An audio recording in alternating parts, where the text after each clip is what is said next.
Hello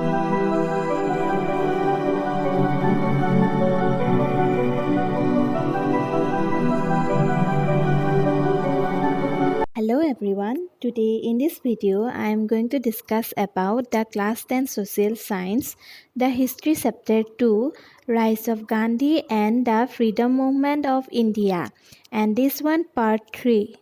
Today's first topic is the non-cooperation movement 1920 up to 22. The non-cooperation movement means Ahojog Andolan was a major event in the Indian struggle for independence. মানে ভাৰতৰ স্বাধীনতা সংগ্ৰামৰ ইতিহাসত অহযোগ আন্দোলন এক গুৰুত্বপূৰ্ণ অধ্যায়. This movement started in 1920 and lasted through 1922, supported all along by the Indian National Congress. মানে ভাৰতীয় জাতীয় কংগ্ৰেছৰ নেতৃত্বত এই আন্দোলন 1920 চনৰ পৰা 1922 চনলৈ চলিছিল.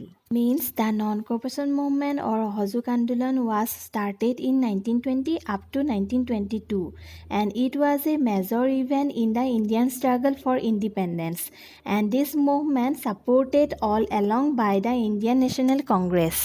Under Mahatma Gandhi's leadership, the movement aimed at British rule through non-violence means অহিংসা. মানে মহাত্মা গান্ধীৰ নেতৃত্বত এই আন্দোলনে অহিংস পথৰে ব্ৰিটিছ শাসনৰ পৰা ভাৰতবৰ্ষক মুক্ত কৰিবলৈ প্ৰতিজ্ঞা কৰিছিল. Means under the leadership of Mahatma Gandhi, the non-cooperation movement started in India, and the main aim of this movement was through the British rule from India with the help of non-violence or ahimsa. Activists refused to buy British goods, used only local handicrafts and picketed liquor shops. The goal was to uphold Indian honor and integrity in a peaceful manner. মানে আন্দোলনকাৰী বা activist সকলে ব্ৰিটিছৰ সামগ্ৰীসমূহ কিনিবলৈ অমান্তি হৈছিল আৰু তেওঁলোকে লোকেল হেণ্ডিক্ৰাফ্টছ মানে থলুৱা শিল্প সামগ্ৰীহে ব্যৱহাৰ কৰিছিল. লগতে সুৰা লিকুৱেৰ মানে মদ বা সুৰাৰ দোকানসমূহ বন্ধ কৰিছিল আৰু এই আন্দোলনৰ মুখ্য লক্ষ্য আছিল ভাৰতবৰ্ষৰ মৰ্যাদা মানে ইণ্ডিয়ান অনাৰ আৰু অখণ্ডতা মানে ইণ্টিগ্ৰিটি শান্তিপূৰ্ণভাৱে অটুট ৰখা. Means with the help of the non-cooperation movement, the activists refused to buy the British goods and they only used the local handicrafts. They also picketed the liquor shops, and the main goal of this non-cooperation movement was to uphold Indian honor and integrity in a peaceful manner. Thousands of common citizens rallied means gathered for the cause. মানে হাজাৰ হাজাৰ সাধাৰণ মানুহ একে উদ্দেশ্যৰে এই আন্দোলনত নামিছিল. And it was the first large-scale movement in the history of India's independence. মানে ভাৰতৰ স্বাধীনতা সংগ্ৰামৰ ইতিহাসত এইটোৱে প্ৰথম সৰ্ববৃহৎ আন্দোলন আছিল. Means the thousands of common citizens gathered in this non-cooperation movement, and the non-cooperation movement was the first large-scale movement in the history of India's independence. The main causes of the non-cooperation movement are মানে non-cooperation movement বা অহযোগ আন্দোলনৰ প্ৰধান কাৰণসমূহ হ'ল Number 1, the discontent over the World War I as it had taken big toll on India's economy and human resource. মানে প্ৰথম বিশ্বযুদ্ধত ভাৰতীয়সকল অসন্তুষ্ট হৈছিল কাৰণ ইয়াৰ ফলত ভাৰতৰ অৰ্থনীতি আৰু মানৱ সম্পদত বিৰূপ প্ৰভাৱ পৰিছিল. Means due to the First World War, a big toll created on India's economy and human resource. Number 2, the growing British oppression of Indians as demonstrated by the Rowlatt Act of 1919. It provided the authority with the right to imprison any person suspected of terrorism for 2 years without any trial. Under Gandhi, a widespread protest movement took place against the act. মানে 1919 চনৰ Rowlatt actor জৰিয়তে ব্ৰিটিছে দমনমূলক নীতি গ্ৰহণ কৰিছিল আৰু এই আইনে সন্ত্ৰাসবাদ বা টেৰৰিজমৰ সন্দেহত যিকোনো লোককে 2 বছৰ বিনা বিচাৰ বিবেচনা কৰাকৈ কাৰাগাৰত নিক্ষেপ বা পঠিয়াব পৰাৰ কৰ্তৃত্ব ব্ৰিটিছ চৰকাৰক প্ৰদান কৰিছিল আৰু মহাত্মা গান্ধীৰ নেতৃত্বত এই আইনৰ বিপক্ষে বা এগেইনষ্টত এক সৰ্বব্যাপী প্ৰতিবাদী বা প্ৰটেষ্ট আন্দোলন গঢ়ি উঠিছিল. Means according to the Rowlatt Act of 1919, The British have the power to imprison any person suspected of terrorism for 2 years without any trial. And so Mahatma Gandhi started a protest movement against this Rowlatt Act. Number 3, the Jallianwala Bagh Massacre of 1919. মানে 1919 চনৰ জালিয়ানৱালাবাগৰ হত্যাকাণ্ড.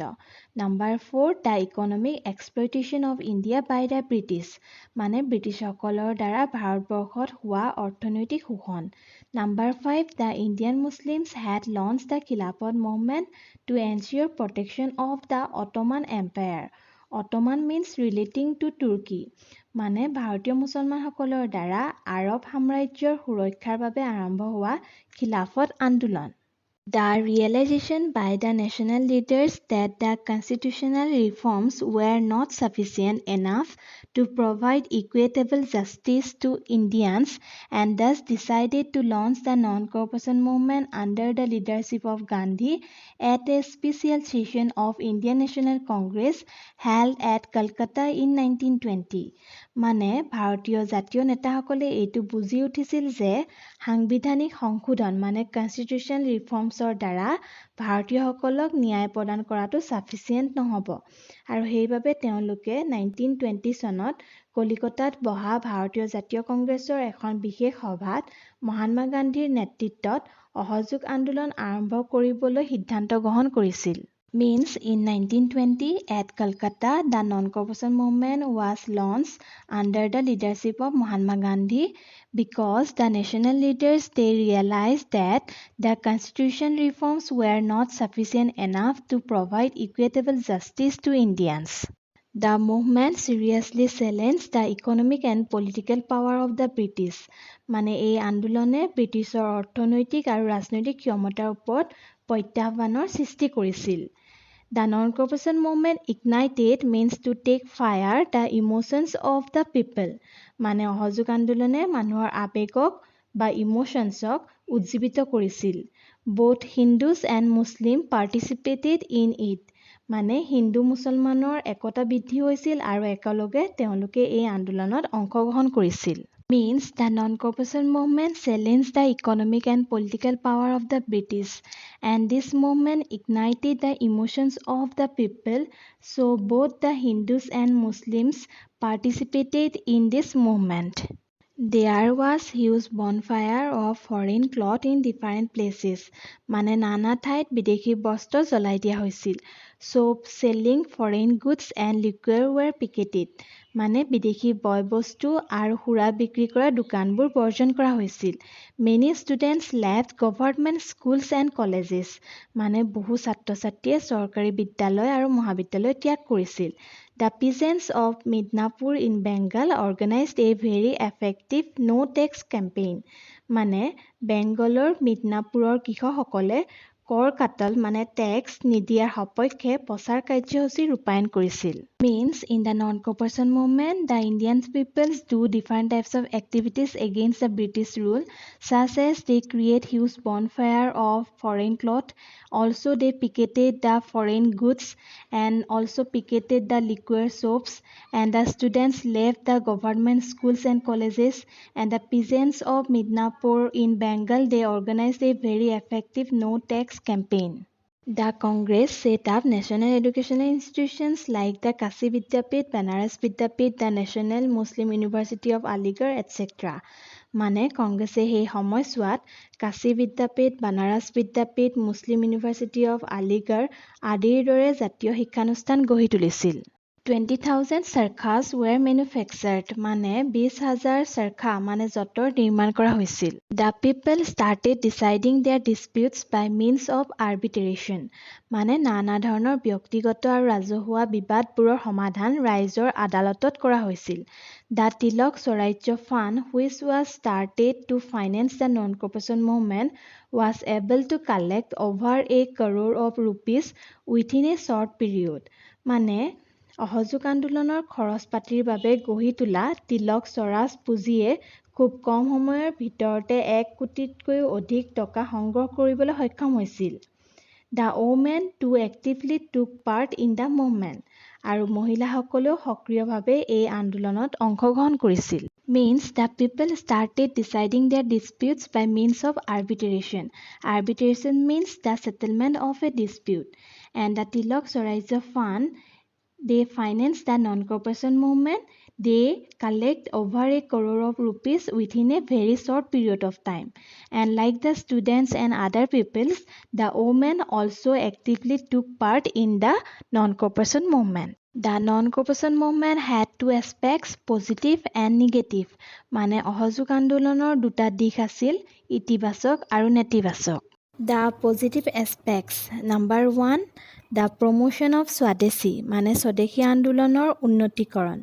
Number 2, the revival of hand spinning and weaving, মানে হাতেৰে সূতা কটা আৰু তাঁত বোৱা শিল্পৰ উন্নতিকৰণ। Then next, removal of untouchability among the Hindus, মানে হিন্দুসকলৰ মাজত প্ৰচলিত অস্পৃশ্য বা untouchability দূৰীকৰণ। Next, promotion of Hindu-Muslim unity, মানে হিন্দু মুছলমানৰ ঐক্য সাধন কৰা। Next, prohibition of the use of alcoholic drinks, মানে মাদক দ্ৰব্য নিবাৰণ কৰা বা prohibition কৰা। Then last one, the collection of 1 crore of rupees for the memorial of Tilak in terms of Swarajya Fund, মানে Swarajya Fund হিচাপে তিলক মেমৰিয়েলৰ বাবে কোটি টকাৰ দান বৰঙণিৰ সংগ্ৰহ কৰা ইত্যাদি। Negative aspects. The negative side is usually referred to as the triple boycott, namely boycott of legislatures, boycott of courts, and boycott of educational institutions such as schools and colleges. মানে বিধানমণ্ডল, আদালত আৰু চৰকাৰী শিক্ষানুষ্ঠান এই তিনি বৰ্জন অহযোগ আন্দোলনৰ নেতিবাচক দিশ বুলি কোৱা হয়। The minor items of boycott included surrender of titles and honors, etc. মানে ব্ৰিটিছ চৰকাৰৰ পৰা পোৱা নানা ধৰণৰ বঁটা আৰু উপাধি পৰিত্যাগ কৰাৰ কাৰ্যসূচীসমূহো অহযোগ আন্দোলনৰ অংশ আছিল। The negative programs necessitate some positive steps like setting up arbitration boards to take the place of courts, and national schools and colleges where students leaving government schools and colleges might continue their education. মানে কিছুমান negative দিশবোৰে কিছুমান positive দিশৰ সংস্কাৰ সাধন কৰিছিল, যেনে ৰাজহুৱা বিচাৰ সভাৰ ব্যৱস্থা কৰা, জাতীয়তাবাদী ভাৱধাৰাৰ বিদ্যালয় মহাবিদ্যালয় স্থাপন কৰি চৰকাৰী স্কুল ত্যাগ কৰা, ছাত্ৰ ছাত্ৰীক অধ্যয়নৰ সুবিধা প্ৰদান কৰা ইত্যাদি। Means people also boycotted the titles and honors which were given by the British government, and some negative aspects also turned into the positive steps, such as the setting up arbitration boards to take the place of courts, and also they established some national schools and colleges for the students who left the government schools and colleges. It was made clear that ahimsa or non-violence was to be strictly observed by the non-cooperators. মানে অহযোগকাৰীসকলে যাতে অহিংসা নীতি সকলো ক্ষেত্ৰতে কঠোৰভাৱে মানি চলে তাৰ ওপৰত মন দিয়া হৈছিল। They were not to give up সত্য or truth under any circumstances, মানে যিকোনো পৰিস্থিতিতে যাতে তেওঁলোকে সত্য বা ট্ৰুথক বিসৰ্জন নিদিয়ে সেই কথাও স্পষ্ট কৰি দিয়া হৈছিল। The movement launched by Gandhi was ratified by the Nagpur session of the Congress in December 1920.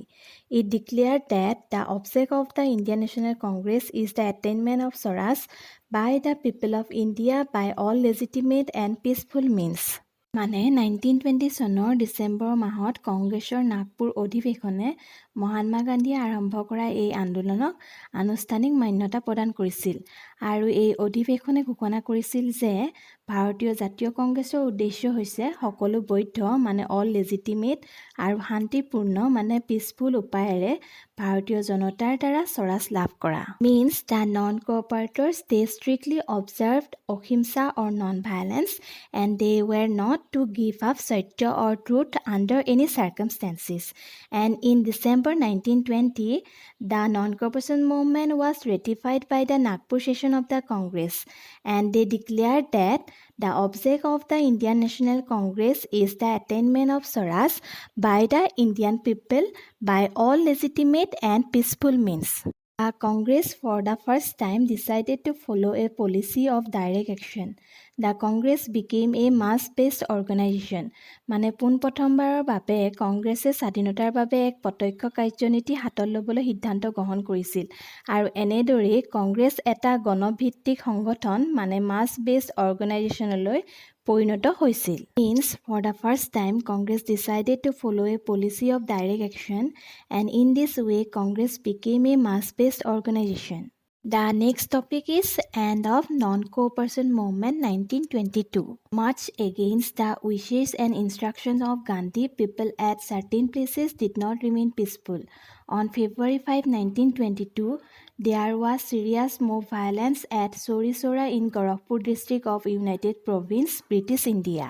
মানে অহযোগ আন্দোলনে সমগ্ৰ ভাৰততে এক প্ৰবল প্ৰভাৱ পেলাইছিল আৰু 1922 চনৰ 5 ফেব্ৰুৱাৰী তাৰিখে ইউনাইটেড প্ৰভিন্সৰ গৰখপুৰ জিলাৰ চৌৰিচৌৰাত স্থানীয় পুলিচ আৰু প্ৰতিবাদকাৰীৰ মাজত হিংসাত্মক সংঘৰ্ষ সংঘটিত হৈছিল। Means people at certain places did not remain peaceful and the non-cooperation movement became violent. For example, on 5 February 1922 at Sorisora in Gorakhpur district of United Province, the non-cooperation movement became violent. The local police attacked the protesters and then they violently collided with the police. 3 protesters were killed in police firing. Protesters burned down the police station and about 22 policemen were killed. মানে police আৰু প্ৰতিবাদকাৰীৰ মাজত হোৱা সংঘৰ্ষৰ ফলত 3জন প্ৰতিবাদকাৰী পুলিচৰ গুলীত নিহত হয় আৰু তাৰ পাছত জনতাই পুলিচ থানাত জুই লগাই দিয়ে আৰু তাৰ বাবে 22জন পুলিচ নিহত হয়। Gandhi was shocked at this incident and felt that without adequate discipline and restraint on the part of the people, the movement had proved to be a Himalayan blunder. Himalayan blunder means a great mistake. মানে মহাত্মা গান্ধীয়ে এই ঘটনা দেখি আচৰিত হৈছিল আৰু লগতে এই আন্দোলনে যে অহিংসা নীতি ত্যাগ কৰিছে এই কথা তেওঁ উপলব্ধি কৰিছিল। Means in the incident of Sorisora at Gorakhpur district, 3 protesters were killed in police firing. Protesters burned down the police station and they killed 22 policemen. Gandhi was shocked at this incident because this movement had proved to be a Himalayan blunder because this non-cooperation movement became violent. He at once suspended the movement and set on fast for 3 weeks. মানে মহাত্মা গান্ধীয়ে এই আন্দোলন বন্ধ কৰিবৰ বাবে 3 সপ্তাহৰ অন্নখনত মানে ফাষ্টত বহিছিল। Many Congress leaders welcomed the decision of Gandhi, but at the same time some other national leaders did not like to stop the movement for isolated incident of violence. মানে তেতিয়া বহুত কংগ্ৰেছ নেতায়ে গান্ধীজীৰ এই সিদ্ধান্তক আদৰণি জনাইছিল কিন্তু এছাম জাতীয় নেতায়ে আকৌ এটা সাধাৰণ হিংসাত্মক ঘটনাৰ বাবে আন্দোলনটো বন্ধ কৰি দিয়াটো ভাল পোৱা নাছিলে। Means when Mahatma Gandhi realized that non-cooperation movement became a Himalayan blunder, he set on fast for 3 weeks to suspend the movement. And many Congress leaders welcomed the decision of Gandhi because they want to suspend this movement. But at the same time, some other national leaders, they did not like to stop the non-cooperation movement for only one incident of violence. He was arrested on 10 March 1922 and sentenced to 6 years imprisonment for the allegation that he instigated people for violence. মানে 1922 10 মাৰ্চত মহাত্মা গান্ধীক arrest কৰা হয় আৰু বিদ্ৰোহত উদগনি মানে পিপলক ইনষ্টিগেট কৰাৰ অপৰাধত তেওঁক 6 yearsৰ বাবে কাৰাদণ্ড বিহা হয়। Still Gandhi remained firm on his principle of non-violence. মানে তাৰ পাছতো মহাত্মা গান্ধীয়ে নিজৰ অহিংস নীতিত সদায় অটল আছিল। His imprisonment again led to another movement আৰু মহাত্মা গান্ধীৰ কাৰাদণ্ডই আন এক প্ৰবল আন্দোলনৰ পথ মুকলি কৰি তুলিছিল। Means on 10 March 1922 Mahatma Gandhi was arrested and he sentenced to 6 years imprisonment for the allegation that he instigated people for violence. But still Gandhi remained firm on his principle of non-violence. The Congress Working Committee ratified Gandhi's decision and accordingly on February 12, 1922, the non-cooperation movement came to an end. মানে 1922 চনৰ 12 ফেব্ৰুৱাৰী তাৰিখে কংগ্ৰেছ কাৰ্যবাহী committee মানে Congress working কমিটিয়ে মহাত্মা গান্ধীৰ সিদ্ধান্তক সন্মতি জনাই অসহযোগ আন্দোলনৰ অন্ত পেলায়। Means on 12 February 1922, the Congress Working Committee they accepted the Gandhi's decision and the non-cooperation movement came to an end.